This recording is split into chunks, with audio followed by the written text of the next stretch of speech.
The University of Iowa Stead Family Children's Hospital opened in early 2017. And it was built with children in mind from top to bottom.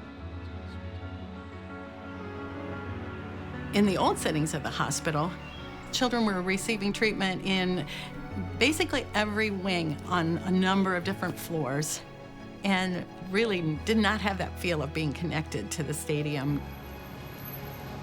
The new hospital, it's really just divided from the stadium itself by one street. Basically, you could stand by the hospital and throw a ball across the street, and you're at the stadium.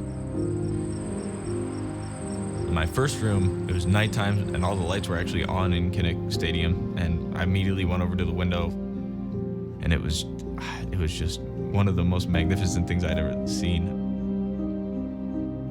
The nurses kept telling us how cool it was on the 12th floor. Then you walk up to these windows and you look down, and it just takes your breath away. It is the best view in the house, Yeah. for sure. I experienced that, the 12th floor, realizing that it looked right down into the stadium. The appropriate name for it was the press box. And there was a lot of excitement that, gosh, this will be a great place to be on Saturday.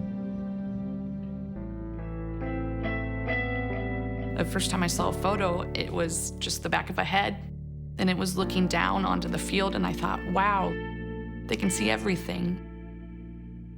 They were in such close proximity that you couldn't waste an opportunity like that. It was just a post on Hawkeye Heaven, which is just a fan-based group. I think with the new U of I Hospital Edition open, Kinnick should hold a Wave to the Kids minute during every game.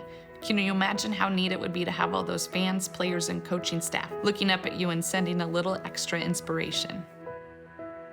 I had no intentions whatsoever of anybody reading it, let alone responding. The anticipation is rising. The Iowa Hawkeyes getting ready to kick off the 2017 season in Iowa City.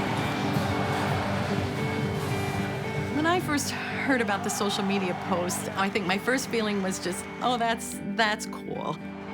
But I was so focused on being part of the football crowd that I hadn't really thought that much about the Wave. We were busy just trying to kind of prepare for the game. As far as I knew, it was a social media thing, and so will that come off, and how will that come off, and how will it be received?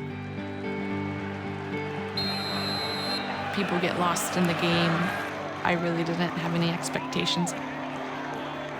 I didn't really think it would be that big of a thing. I just wanted to see somebody doing it. As the first quarter is ending, everyone just starts inching closer and closer to the windows in anticipation for something to happen. The crowd was thick around the glass, and there were parents with children up on their shoulders so that they could see. No score, Iowa, Wyoming, as we've reached the end of the period.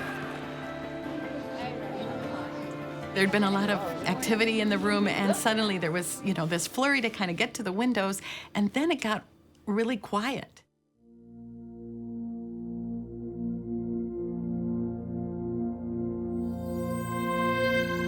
As soon as I saw everyone standing up and getting to their feet, it was like, oh, here we go. Everyone turned around and started to wave at the Children's Hospital. They're waving! They're waving! It's so hard to describe. Say hi, wave at them! Wave! Everybody wave! You could see people's expression. You could see them smiling. And, they didn't just wave a little. They waved and waved. The people in the top row of the bleachers, you almost felt like you could reach out and they could hug you. I had gotten my phone ready with hopes that I could get some footage of somebody somewhere doing it. I think I was just so shocked in the moment that it was actually working.